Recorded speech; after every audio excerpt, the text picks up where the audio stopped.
Estudios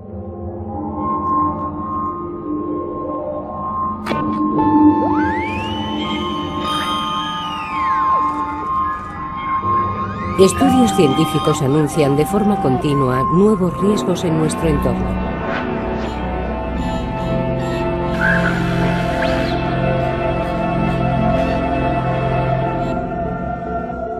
El teléfono móvil, símbolo de la comunicación permanente y sin límites, es en la actualidad sospechoso de causar daños a la salud pública. Pero mientras esperamos un veredicto definitivo de la ciencia, los investigadores hacen frente a un desafío. Lo que más me intriga en este momento es comprender el acoplamiento entre la onda y la materia viva. ¿Cómo interactúan entre sí? No lo sabemos. El encuentro entre las ondas y los organismos vivos hace confusa la frontera entre dos disciplinas habitualmente separadas, la física y la biología. La energía asociada a la onda es tan débil que exige un esfuerzo de imaginación. Uno se pregunta cómo tiene lugar este acoplamiento, cómo puede ser suficiente para generar respuestas. ¿Perciben realmente las células humanas las radiaciones utilizadas por las telecomunicaciones? ¿Cómo pueden perturbar una maquinaria tan precisa? Que revelan exactamente las investigaciones que han alertado a los medios. Mientras la sociedad espera la evaluación precisa del riesgo sanitario, los científicos, cada uno con su propia estrategia, investigan rodeados de ondas.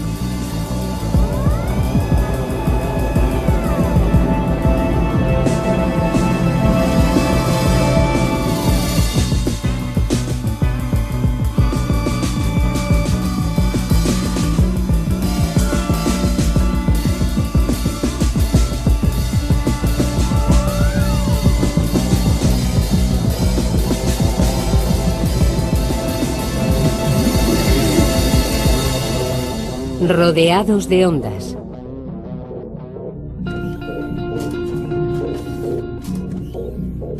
La difusión industrial de los teléfonos móviles comenzó a principios de los años 90, sin un estudio previo de su impacto sanitario. Hace 35 años escribí en un artículo que pensaba que los campos electromagnéticos podían afectar al funcionamiento del cuerpo humano. Y los abogados y los científicos que trabajaban para las compañías eléctricas y las empresas de hornos microondas me llamaron de todo menos decente. No analizaron mi trabajo, no lo criticaron. Me atacaron a mí personalmente. Aquello me sacó de mis casillas. En Shreveport, Luisiana, Andrew Marino ha consagrado su vida de investigador a mostrar los efectos de las ondas electromagnéticas sobre los seres vivos, un objetivo que se fijó cuando estudiaba sus efectos terapéuticos. Al principio se trataba de entender cómo regulan el crecimiento las señales eléctricas naturales del cuerpo humano. A finales de los 60 y principios de los 70, yo estaba en un servicio de ortopedia y queríamos utilizar estas informaciones para favorecer el crecimiento óseo, en particular después de una fractura. Por razones de seguridad, antes de aplicar la energía eléctrica a los humanos, empezamos por hacer pruebas con animales. Y comprobamos que se producían sobre estos reacciones alarmantes.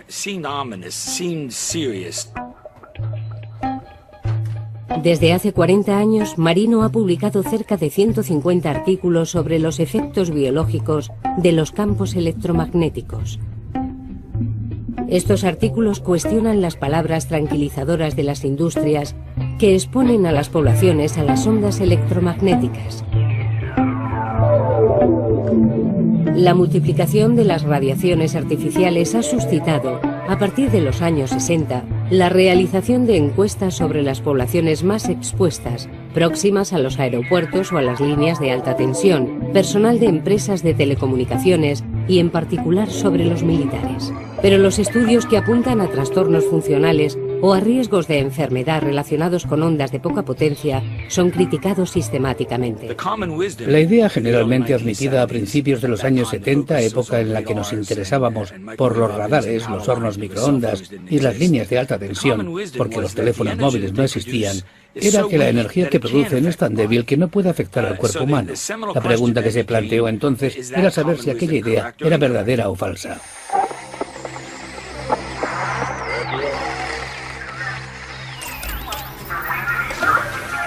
Nuestro entorno familiar nos expone a radiaciones variadas, desde los campos producidos por los aparatos eléctricos hasta la Wi-Fi.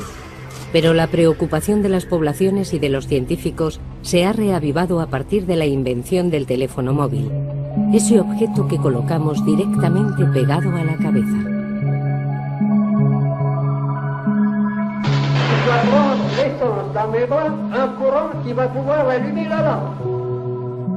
Si las ondas electromagnéticas intrigan tanto a los investigadores, es por la energía que transportan a través del espacio. Cuando se habla de ondas electromagnéticas, se trata concretamente de un flujo de fotones, es decir, de partículas portadoras de energía. Cuanto más elevada es la frecuencia de la onda, más energía posee cada fotón. Y cuantos más fotones hay, más potente es la radiación. La onda electromagnética se propaga en el vacío. Esto es misterioso y a la vez complica las cosas, porque es invisible e inodora. Y ese me parece que es todo el misterio que hay en torno a este tipo de ondas. Los diferentes tipos de ondas electromagnéticas se distinguen por su frecuencia. Todas las radiaciones que los hombres emiten para comunicar se propagan a frecuencias relativamente poco elevadas y por ello poco energéticas. Las señales de los teléfonos móviles de la familia de los microondas, entre 900 y 2000 MHz, se sitúan por debajo de las frecuencias de la luz. Se las consideraba inofensivas porque las radiaciones conocidas por su agresividad sobre la materia se sitúan en frecuencias mucho más elevadas, como los rayos X o los rayos gamma. La energía del fotón electromagnético o del fotón teléfono no es suficiente para romper las relaciones atómicas. Es decir, que las frecuencias a las que trabaja la telefonía móvil son tales que la energía del fotón asociado al radioteléfono, concepto que podríamos utilizar, es demasiado débil para romper una relación atómica. Cuando se empezaron a comercializar los primeros teléfonos móviles, los únicos efectos conocidos de las ondas microondas eran los térmicos. A una fuerte potencia, es decir, cuando se emite una gran cantidad de fotones, las microondas hacen vibrar las moléculas de agua y calientan la materia. Los hornos microondas funcionan según este principio. Los teléfonos móviles funcionan a frecuencias similares a las de los hornos, con el mismo tipo de fotones, pero a potencias 10.000 veces inferiores. La pregunta que se hicieron en primer lugar los investigadores fue saber si la energía transmitida por los teléfonos era suficiente para calentar el cerebro. El teléfono emite una potencia. Una parte de la potencia emitida servirá para la comunicación y otra parte se propagará por el cuerpo, por la mano y por la cabeza. Joe Viard es físico, empleado por un operador de telefonía móvil. El objetivo de sus investigaciones consiste en cuantificar la transferencia de energía del teléfono al cerebro para asegurarse de que el calentamiento no es posible.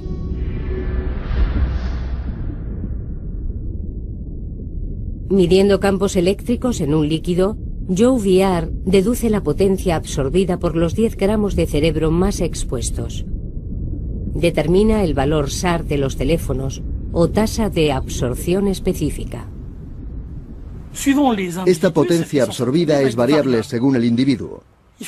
Había que encontrar un método que nos diese no ya el valor exacto para cada teléfono, sino algo más. Se definió, pues, a escala internacional, una simulación, líquidos y posiciones de prueba que garantizasen que la medida del SAR diera un valor máximo con esa simulación y en esas condiciones. El SAR que aparece en las características técnicas de los teléfonos indica la potencia máxima absorbida por el cerebro. El límite legal del SAR, fijado en 2 vatios absorbidos por kilo de materia, garantiza a los usuarios que el teléfono no puede causar ningún calentamiento. contrariamente a lo que sugiere esa publicidad trucada difundida por un fabricante de orejeras.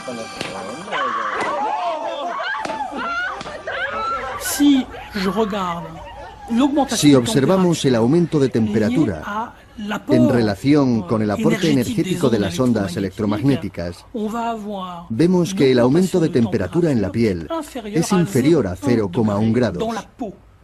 Pueden centrar la atención en el problema de los efectos térmicos, aunque saben perfectamente que su aparato no produce calor. Y aunque sí fuese, no se podría medir, porque no se puede poner un termómetro en medio del cerebro. Entonces no hay problema. Por eso, si yo fuese el asesor de esos industriales, les diría: vamos, financien todos los estudios que puedan. Las normas legales de los teléfonos basadas en el valor SAR son cada vez más criticadas, ya que parten del principio de que los problemas para la salud únicamente pueden derivarse de los efectos del calor.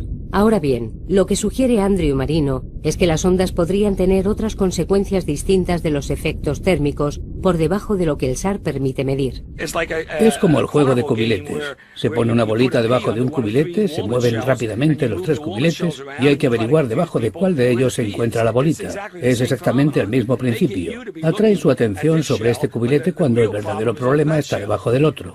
Este cubilete es el SAR, el otro cubilete es el verdadero problema.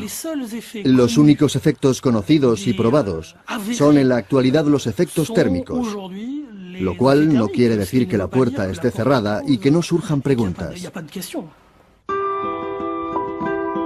Entre estas preguntas, la fundamental para los investigadores es saber si las ondas artificiales pueden tener consecuencias sin elevación de temperatura por debajo de los límites legales. ¿Puede la materia reaccionar a las radiaciones sin que los instrumentos de medida de los físicos detecten ninguna transferencia de energía?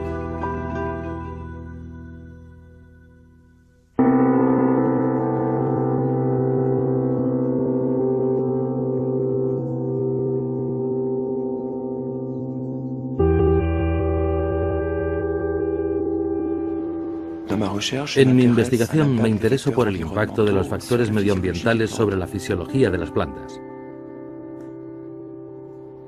El caso de las plantas es especialmente interesante de considerar, porque son seres vivos especializados en la captación de radiaciones electromagnéticas, por ejemplo, la luz. Por eso nos pareció interesante ver si esta capacidad de percibir la radiación electromagnética podría extenderse a frecuencias diferentes. Los experimentos de Alain Vian sobre plantas de tomate tendrán una repercusión considerable.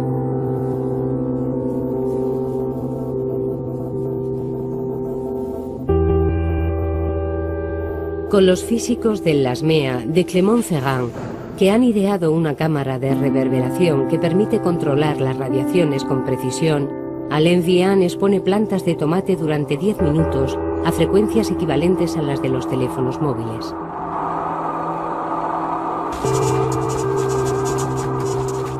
Los niveles de potencia a los que somete a las plantas se sitúan por debajo de los límites legales del SAR, con el fin de evitar todo efecto térmico.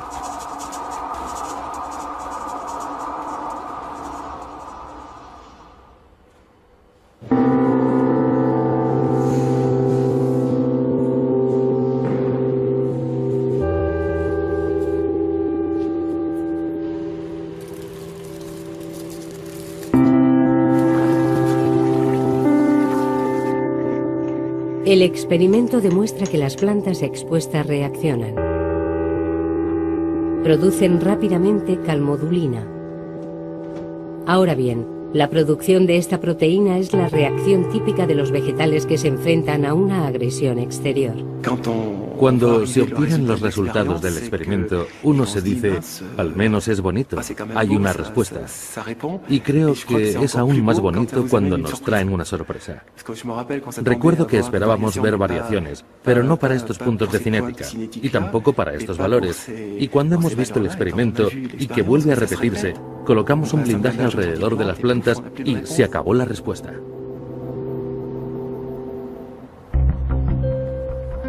Reconocidos por la Academia de las Ciencias, citados en las revistas internacionales, los resultados del equipo de Vian ponen en cuestión un dogma científico.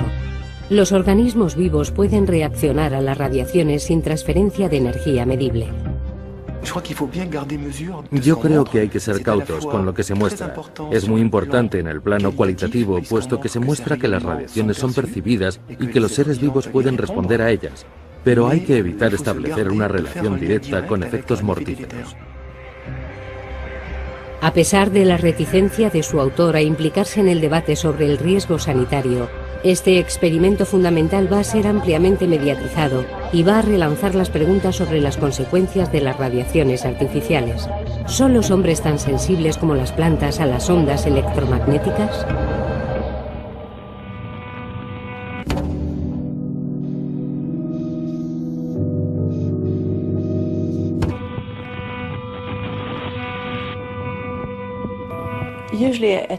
Por la noche solía ponerme enferma.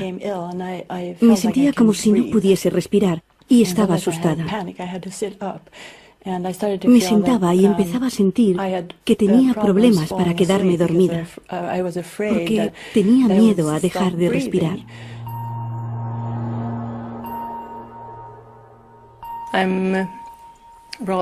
Estoy aislada en casa. No puedo ir a ningún sitio, ya no puedo visitar a los amigos. He cambiado mis ocupaciones por causa de mi electrohipersensibilidad.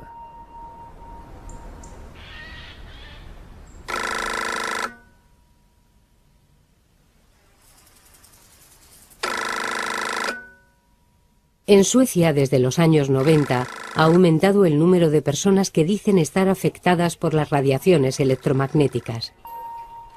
Como en el caso de las reacciones alérgicas, las afecciones que describen les obligan a protegerse, a apartarse de un mundo que se ha vuelto hostil.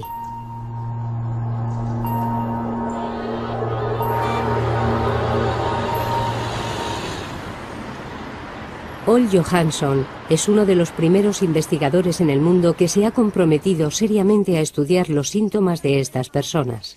Después de haber realizado pruebas en personas cuyas células de la piel estaban irritadas por la pantalla del ordenador, se ha convertido en una figura histórica del debate sobre las radiaciones artificiales, reclamando el reconocimiento social de estos síntomas y dándoles un nombre genérico: electrohipersensibilidad. Todos los seres humanos son electrosensibles. Si meten los dedos en un enchufe, recibirán una fuerte descarga eléctrica. Es una forma típica de electrosensibilidad y es normal. Pero las personas que son electrohipersensibles reaccionan a campos a los que tal vez el resto de las personas no reaccionan.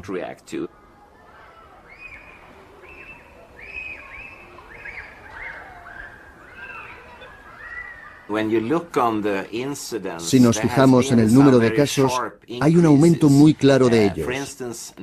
Por ejemplo, el año 1997, momento en el que se empezó a introducir la técnica digital en las telecomunicaciones en Suecia, y que coincide con el aumento en el número de personas electrohipersensibles. En Suecia se reconoce la electrohipersensibilidad como una minusvalía y el 2% de la población se dice afectada por ella. Pero aunque aumenta en todo el mundo el número de casos registrados, este fenómeno sigue siendo un enigma médico. Si yo supiese o pudiese imaginar lo que sucede en el cuerpo, entonces tal vez podría hacer algo. Creo que la mayoría de nosotros pensamos de esa manera.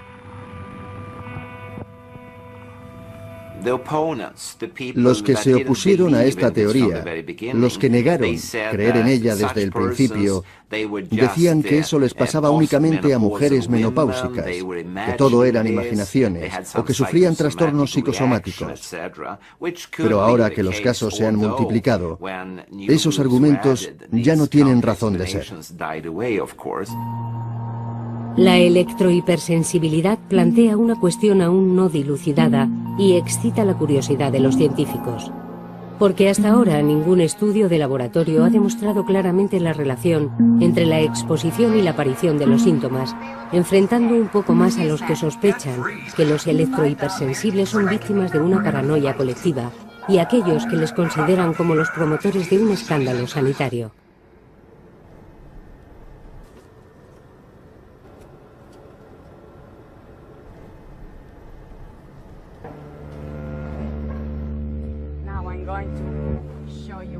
Los estudios realizados por Andrew Marino pretenden conocer la capacidad que tiene el cuerpo humano para percibir señales de muy baja potencia.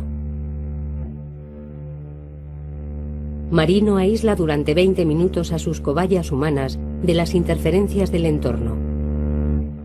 El sujeto es sometido únicamente a la estimulación de un campo electromagnético extremadamente débil. El objeto de este estudio es demostrar de manera definitiva que los campos electromagnéticos penetran en el cuerpo humano y que son detectados probablemente en la cabeza, lo que origina cambios en la actividad eléctrica del cerebro.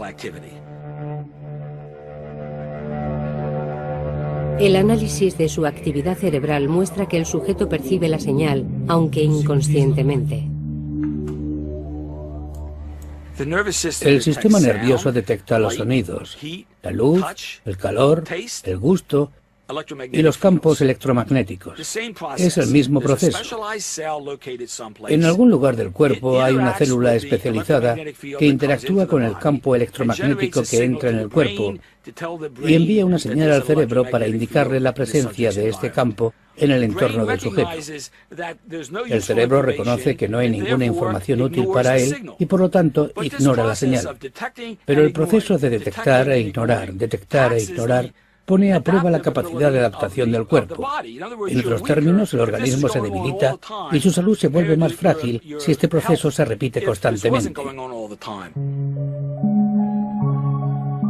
Según Marino, el hombre reacciona a las ondas electromagnéticas como a los demás estímulos de su entorno. Pero esta hipótesis todavía sufre la limitación de los medios de que Marino dispone para extender sus investigaciones. En esta fase, a pesar de los indicios que existen, la sensibilidad del hombre no está unánimemente reconocida por la comunidad científica.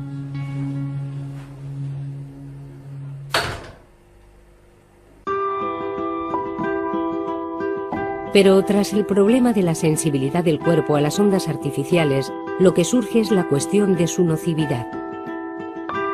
¿Suponen las ondas artificiales un problema importante para la salud pública? Los gobiernos lanzan vastos programas de investigación. Se exige a los científicos que den rápidamente respuestas definitivas.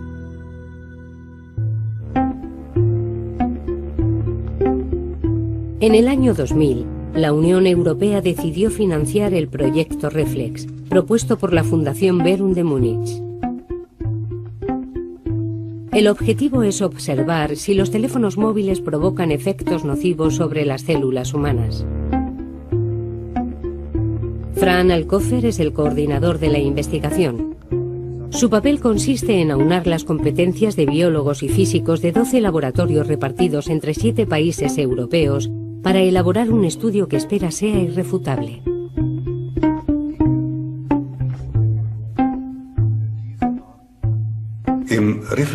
Con el proyecto Reflex hemos intentado saber si las ondas de los teléfonos móviles podían generar efectos biológicos por debajo de los límites legales. 4 años más tarde, Alcocer presenta un informe que se centra en los resultados más alarmantes.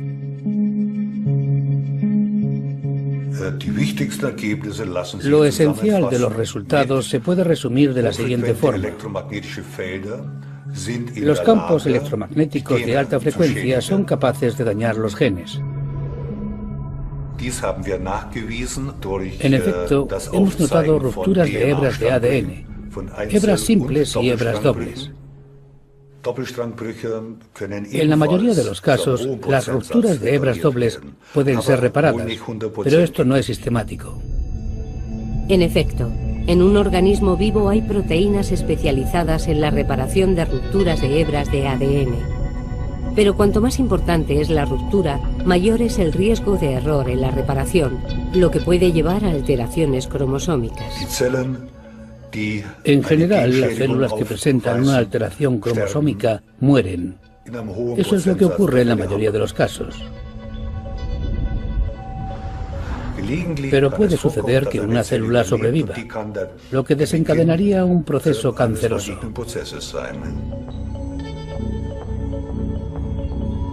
La capacidad de las ondas microondas para romper hebras de ADN, incluso a través de procesos indirectos, provoca el escepticismo de numerosos investigadores. Los resultados de Alcocer son controvertidos y, a pesar de sus alertas, no obtienen ninguna reacción de la Unión Europea, que fue quien encargó el estudio. Yo no trato de demostrar que las ondas de los teléfonos móviles son nocivas para la salud. No es ese mi objetivo. Con mis colegas que piensan como yo, intentamos saber si hay efectos o no los hay. En el 2008, Alcocer pide a la Unión Europea que le vuelva a financiar para poder verificar los resultados que ya ha obtenido y ver si los efectos observados sobre las células in vitro se muestran también en los seres vivos. Creo que este estudio no va a ser financiado. ¿Por qué? Es difícil de decir. Si la Unión Europea ha encontrado un estudio mejor sobre el tema, me alegro. Pero no lo creo.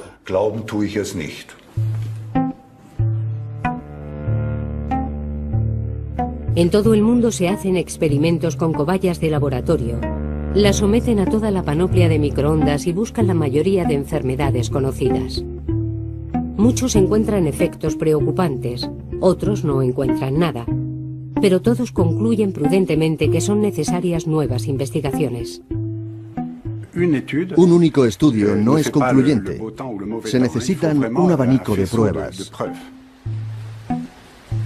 En Burdeos, el IMS es bien conocido por rehacer los experimentos de los laboratorios que han encontrado efectos nocivos y contradecir sus resultados. Estos experimentos, financiados en parte por operadores de telefonía, están dirigidos por Isabelle Lagroge, bióloga, y Bernard Beiret, especialista en campos electromagnéticos. La mitad de los proyectos que aquí realizamos son estudios de replicación de resultados establecidos por otros.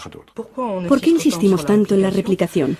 Porque si no se puede encontrar en las mismas condiciones un efecto en un laboratorio diferente, eso quiere decir que es un efecto sobre el que no se puede debatir, que no se puede tener en cuenta para la evaluación del riesgo.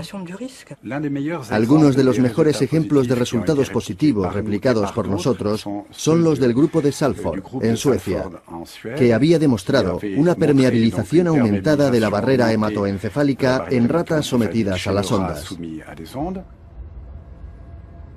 Y los resultados que estamos publicando, pero que ya han sido presentados en congresos, son negativos. No hemos podido replicar los resultados de Salford. En Lund, Suecia, y en paralelo con su actividad de neurólogo, Liz Salford dirige investigaciones en cerebros de ratas y más precisamente en su barrera hematoencefálica. La barrera hematoencefálica es muy particular. Su pared es muy densa si se la compara con los otros vasos del cuerpo. El cerebro tiene tabiques muy especiales que impiden que las sustancias se escapen. La barrera hematoencefálica impide el paso de sustancias contenidas en los vasos sanguíneos hacia los tejidos del cerebro. Ahora bien, después de exponer a los animales durante 2 horas a las radiaciones de teléfonos móviles, Salford constata que la barrera hematoencefálica se hace permeable en 1/3 de las ratas expuestas, lo que provoca un escape de albúmina. A finales de los años 90, después de haber estudiado unas 1.600 ratas, llegamos a la conclusión de que existía claramente una fuga de albúmina en el cerebro de las ratas y también en las neuronas. Estas fugas pueden causar migrañas y hasta incluso, según Salford, la destrucción de neuronas. Las lesiones neuronales también pueden causar el desarrollo de tumores, tanto benignos como malignos. Ciertamente pensamos que si la barrera hematoencefálica es reproducible, habrá que tenerlo en cuenta. Intentamos reproducirla, otros intentan reproducirla, y no encontramos lo mismo. No obstante, el impacto de las ondas electromagnéticas sobre la barrera hematoencefálica ha sido confirmada por otros investigadores en el mundo. De 15 estudios publicados, la mayoría constata este tipo de efectos.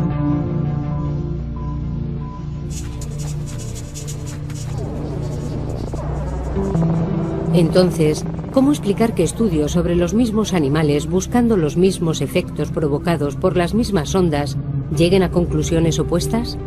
La confusión que surge de todos estos experimentos sabiamente elaborados refleja la considerable responsabilidad que pesa sobre estas investigaciones. Los laboratorios están bajo presión y se enfrentan entre ellos.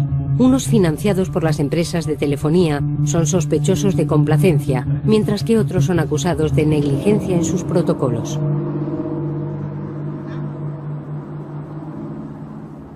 Los datos se acumulan, pero la sociedad sigue esperando un veredicto definitivo. ¿Qué conclusión puede sacarse de los miles de artículos publicados hasta hoy? A partir de la misma base de datos, las interpretaciones difieren de un investigador a otro, y la verdad científica se nos escapa. De esta confusión emerge una cuestión esencial.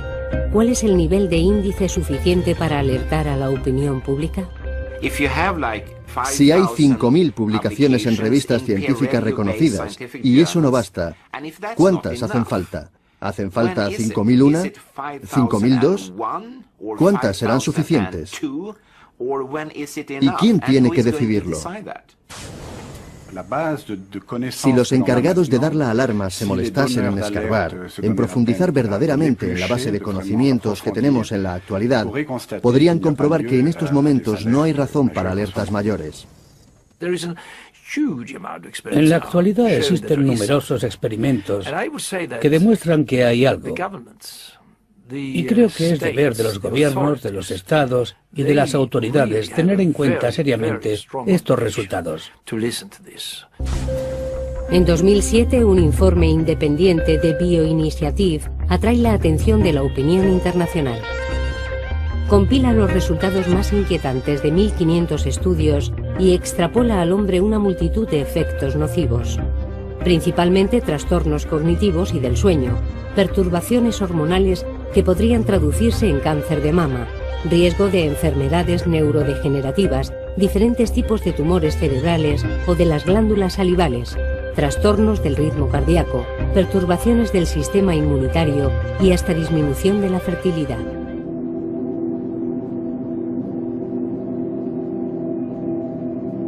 Este alarmante informe fue firmado por una decena de investigadores que decidieron alertar a los poderes públicos y a los medios de un riesgo sanitario que ellos consideran importante.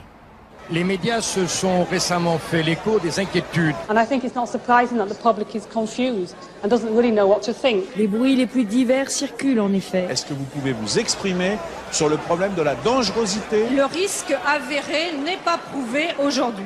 La delicada posición de los gobiernos ante un riesgo impreciso se traduce perfectamente en un concepto en boga, el principio de precaución. We really need to ensure that the precautionary approach is taken. We also need proper research centres to be set up to ensure that the real effects of this kind of non-ionising radiation are actually properly examined by independent assessors.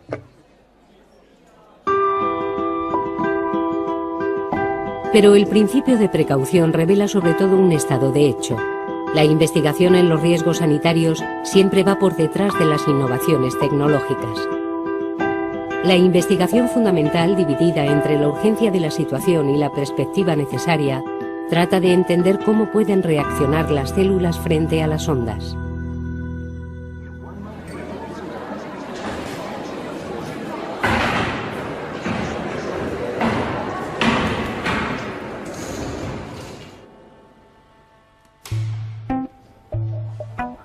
Después de haber comprobado la respuesta de las plantas a las radiaciones de la telefonía móvil, Alain Vian amplía sus investigaciones a las células humanas. Como tipo celular, hemos elegido las células que hacen de interfaz con el entorno, para mantener en todo momento la idea de células situadas en la interfaz. Para estudiar la interacción entre la onda y la materia viva, Alain Vian concentra su investigación en células de la piel.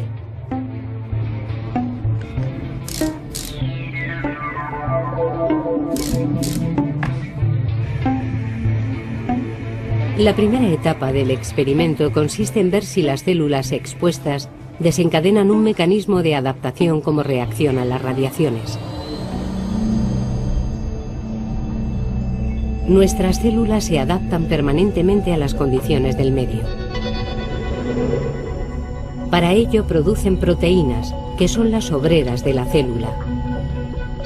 Por ejemplo, cuando la temperatura que hay alrededor de la célula es muy elevada, se activa un gen específico para producir proteínas que van a templar la célula. Diane busca indicios de la producción de proteínas en las células expuestas a las microondas. ¿Son las células humanas sensibles a las ondas de los teléfonos móviles?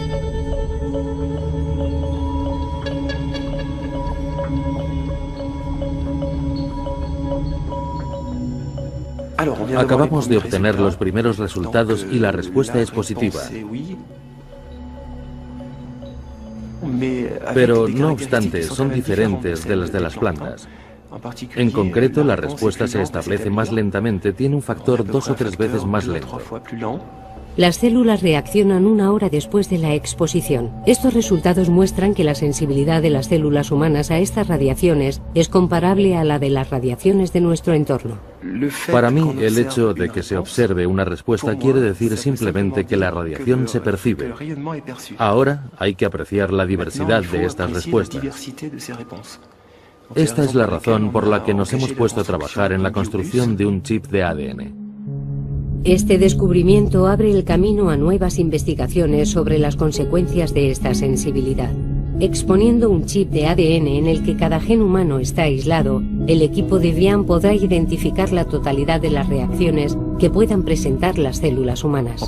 Vamos a poder determinar cuáles son los genes reprimidos y cuáles, por el contrario, los que aumentan su actividad con la exposición.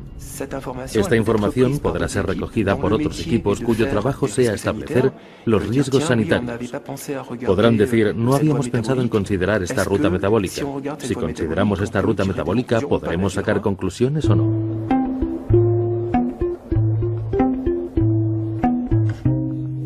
Como consecuencia de estos trabajos, otros investigadores se centran en un mecanismo celular muy preciso y exploran sus consecuencias.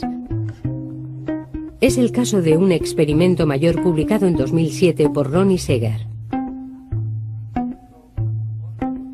La primera pregunta era, ¿se puede detectar una reacción por debajo del umbral térmico causada por una radiación muy corta y de muy baja energía? Y la respuesta es sí.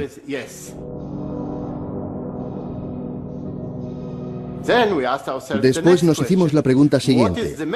¿Cuál es el mecanismo que permite a la célula sentir esta radiación tan débil y transmitirla a su interior?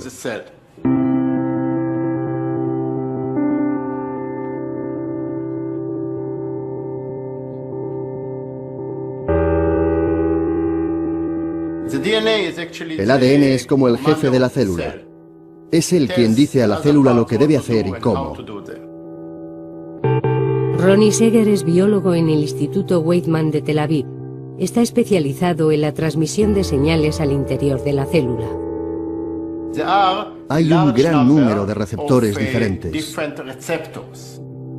La finalidad de estas investigaciones es entender cómo el ADN es informado de lo que pasa en el medio exterior para desencadenar la producción de las proteínas adecuadas. Y hay varias vías de comunicación. De hecho, se parecen a las líneas telefónicas. Recogen la señal en la membrana de la célula y la llevan hasta el núcleo. A continuación, el ADN puede empezar a funcionar y a decir a la célula lo que debe hacer. Las proteínas se producen a partir del ADN. Para adaptarse al entorno, la célula debe informar al ADN de las proteínas que necesita.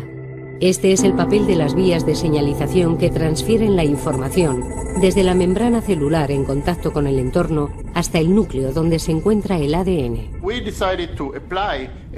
Sometimos a la célula a una radiación muy débil, inferior a la de los teléfonos móviles, durante 5, 10 y 15 minutos, para ver si se producían cambios en las vías de señalización.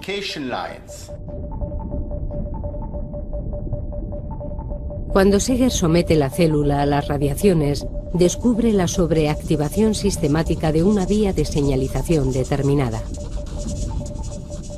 Hemos podido identificar la activación de esta vía, que llamamos cascada, porque se trata de una reacción en cadena.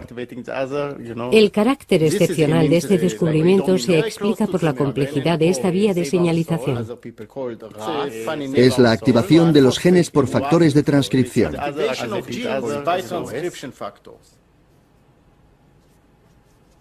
¿Se entiende? Si el descubrimiento de Seeger ha suscitado tanta atención más allá de la comunidad científica, es porque esta vía de señalización está también implicada en el crecimiento de la célula. La sobreactivación de esta señal podría, pues, favorecer la proliferación de las células. Es uno de los mecanismos característicos de los procesos cancerosos. Una vez más, yo no quiero infundir miedo con este tipo de radiaciones muy débiles, pero en ciertas condiciones es posible que favorezcan el desarrollo de algún tipo de cáncer. Las radiaciones no provocan el cáncer, pero pueden favorecerlo.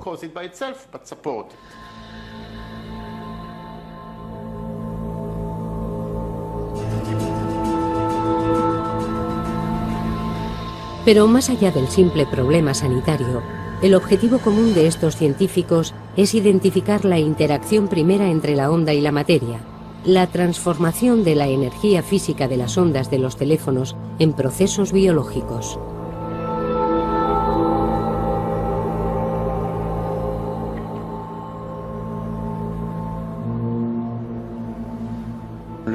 Finalmente se puede definir el mundo vivo como una entidad separada del mundo exterior por una membrana semipermeable. A eso se puede reducir la materia viva. Se puede apreciar el papel primordial que desempeña esta membrana. Es fascinante. Todo gira en torno a la membrana semipermeable, la interfaz entre un mundo perturbado y el equilibrio regulado de la célula. ¿Dónde se encuentra la interfaz entre la respuesta física, la radiación y la respuesta biológica? A saber, la proteína. En algún lugar de la membrana de la célula habría una proteína capaz de detectar las ondas. Para identificarla, el equipo de marinos se inclina por el caso del Cryptopterus. Este pez, extremadamente sensible a los campos electromagnéticos, es capaz de detectar las ínfimas fluctuaciones del campo magnético terrestre. Aplicando cargas eléctricas muy débiles a la superficie de las células especializadas de este pez, Marino trata de localizar el primer receptor. En la membrana de esta célula se encuentra una proteína especializada que detecta campos muy débiles. Esperamos encontrar la misma proteína cuando la busquemos en el cerebelo humano. Es muy importante, porque si podemos identificarla, seremos capaces de encontrar soluciones a algunos de los problemas que pueden causar esas radiaciones. Seeger supone que se trata de la proteína NADH. Su hipótesis es que la distribución de las cargas eléctricas de esta proteína podría ser modificada por los campos de las microondas y causar una reacción en cadena.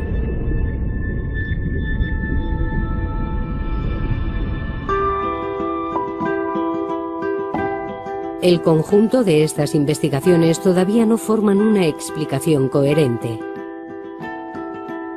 Pero los investigadores van acumulando indicios que precisan poco a poco los interrogantes sobre las consecuencias sanitarias de los teléfonos móviles.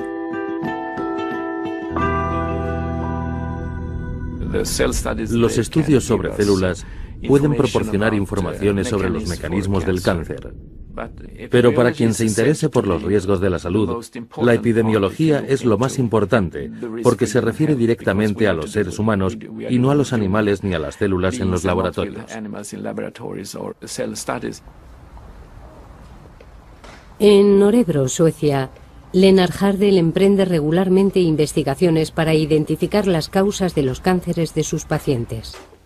A diferencia de los experimentos de laboratorio, el trabajo de Hardel consiste en observar a los hombres en su medio natural. Dirige investigaciones epidemiológicas. La idea nació a principios de los años 90. Yo formaba parte de un grupo nacional de estudios en Suecia que se interesaba por los campos electromagnéticos producidos por los aparatos eléctricos y las líneas de alta tensión, porque había un debate sobre riesgos de leucemia. Y cuando observamos los datos nos pareció que podía haber una relación entre la industria electrónica y los tumores cerebrales. Por eso decidimos realizar un estudio específico sobre ello.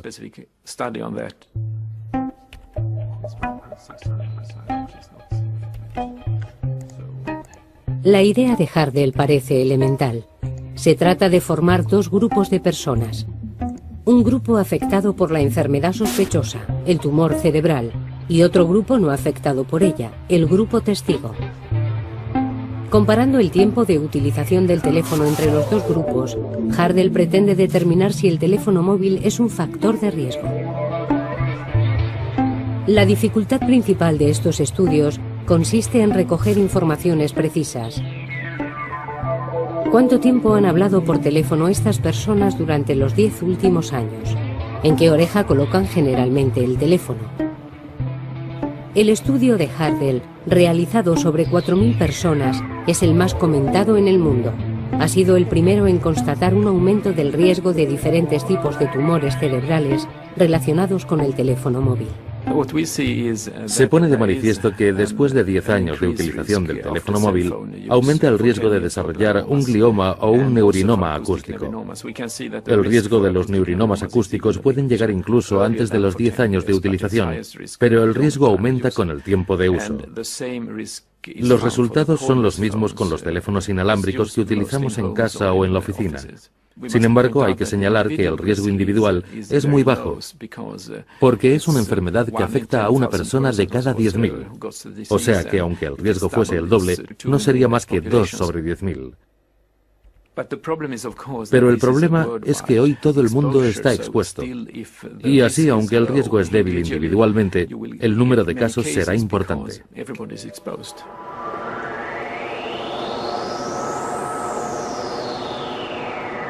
El estudio de Hardell se concentra en el impacto de los teléfonos porque los efectos de las antenas repetidoras son aún más delicados de medir. La potencia de sus radiaciones disminuye muy rápidamente con la distancia. Estas antenas nos exponen a energías mucho más débiles que un teléfono pegado a la oreja, pero de manera continua. Y hasta hoy ningún estudio ha conseguido evaluar claramente su influencia sobre la salud.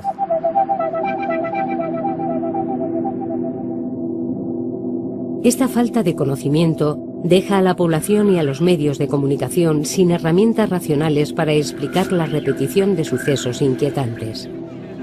Casos anormalmente abundantes de cánceres pediátricos en colegios donde se han instalado antenas repetidoras causan alarma en la opinión pública. Mientras que los informes oficiales concluyen que se trata de coincidencias, la presión de los padres y de los vecinos obliga a las operadoras a desmantelar las antenas más polémicas.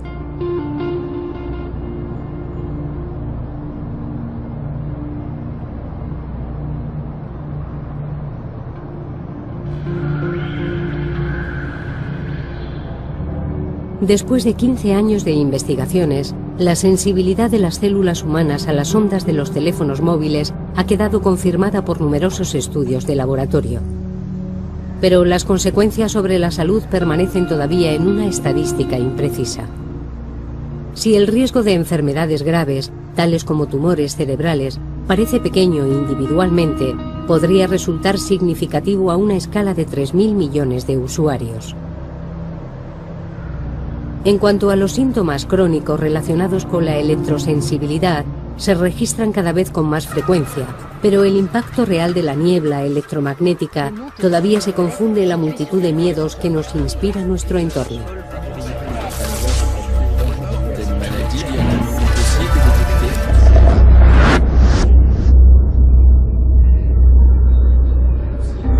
Vivimos en un mundo en el que la gente fuma cigarrillos.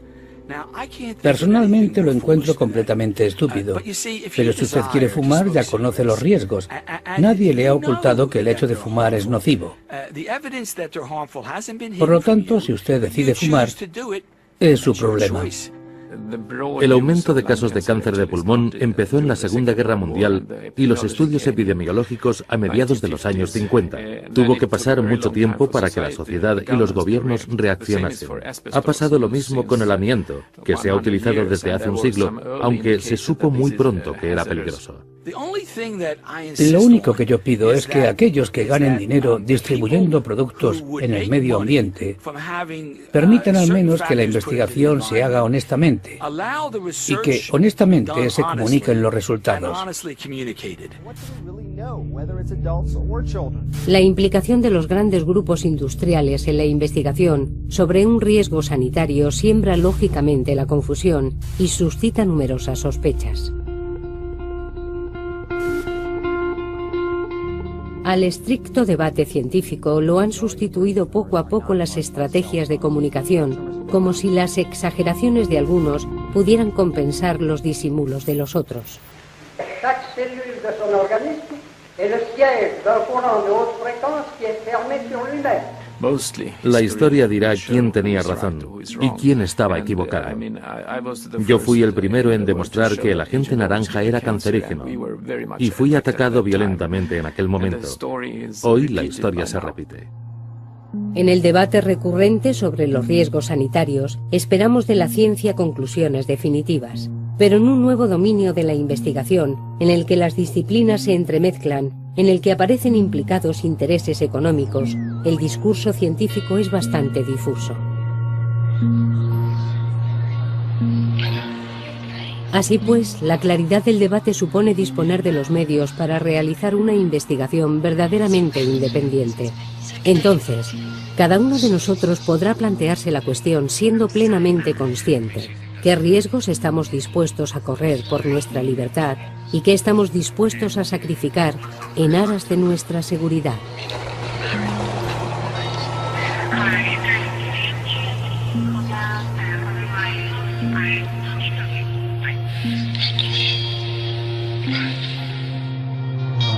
Los microondas me llamaron de todo menos decente.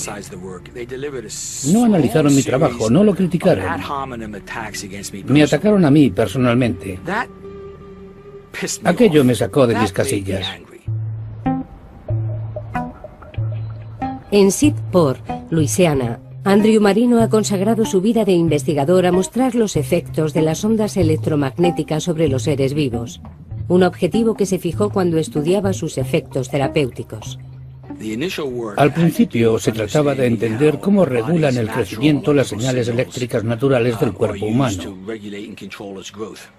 A finales de los 60 y principios de los 70, yo estaba en un servicio de ortopedia y queríamos utilizar estas informaciones para favorecer el crecimiento óseo, en particular después de una fractura.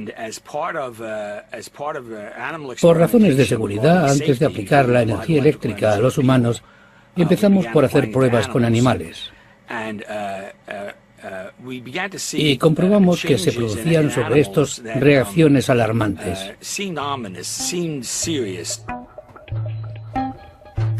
Desde hace 40 años, Marino ha publicado cerca de 150 artículos sobre los efectos biológicos de los campos electromagnéticos.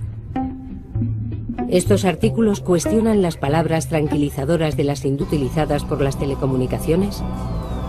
¿Cómo pueden perturbar una maquinaria tan precisa? Que revelan exactamente las investigaciones que han alertado a los medios.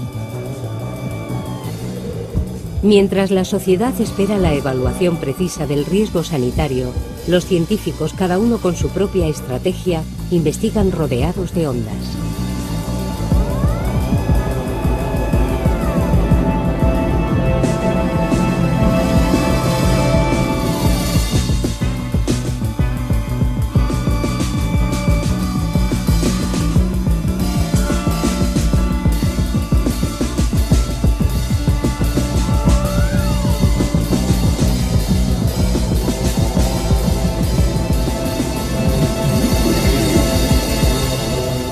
Rodeados de ondas.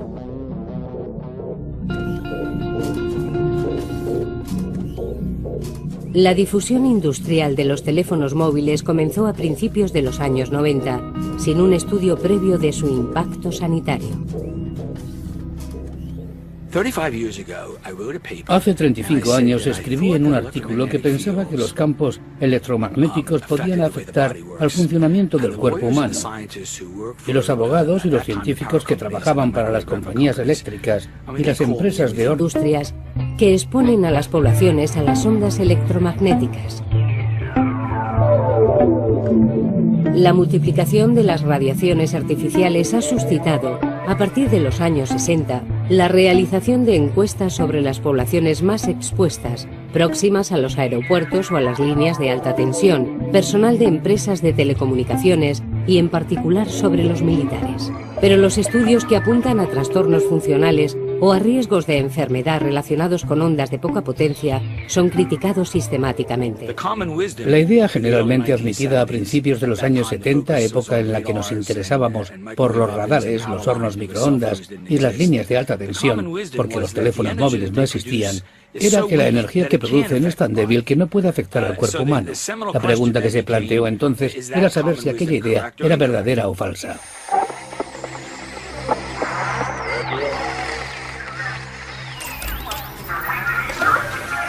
Nuestro entorno familiar nos expone a radiaciones variadas, desde los campos producidos por los aparatos eléctricos hasta la Wi-Fi. Pero la preocupación de las poblaciones y de los científicos se ha reavivado a partir de la invención del teléfono móvil, ese objeto que colocamos directamente pegado a la cabeza.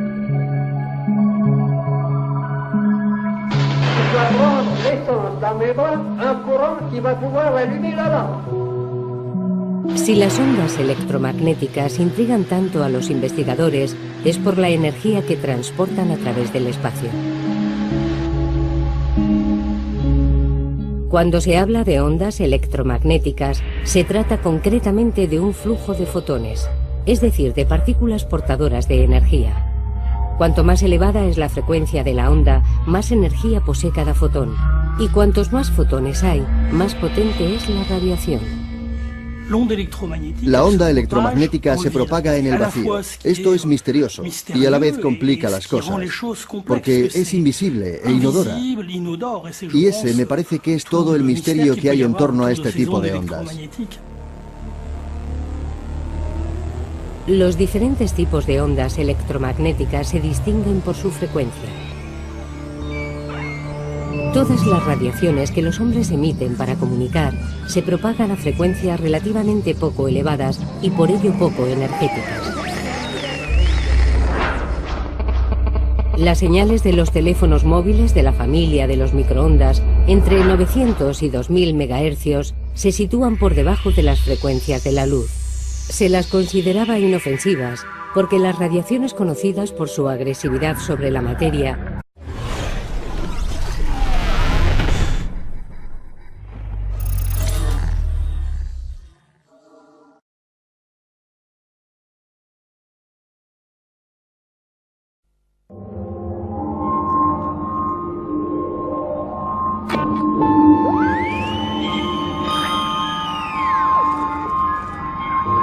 Estudios científicos anuncian de forma continua nuevos riesgos en nuestro entorno.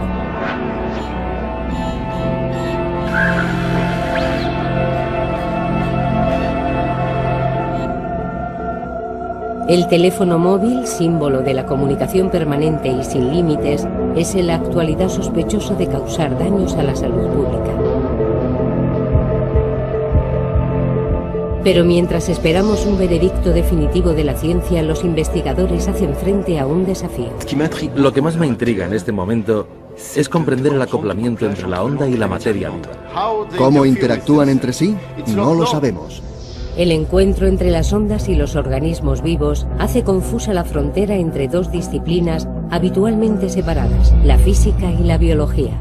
La energía asociada a la onda es tan débil que exige un esfuerzo de imaginación.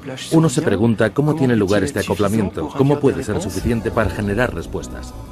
¿Perciben realmente las células humanas las radiaciones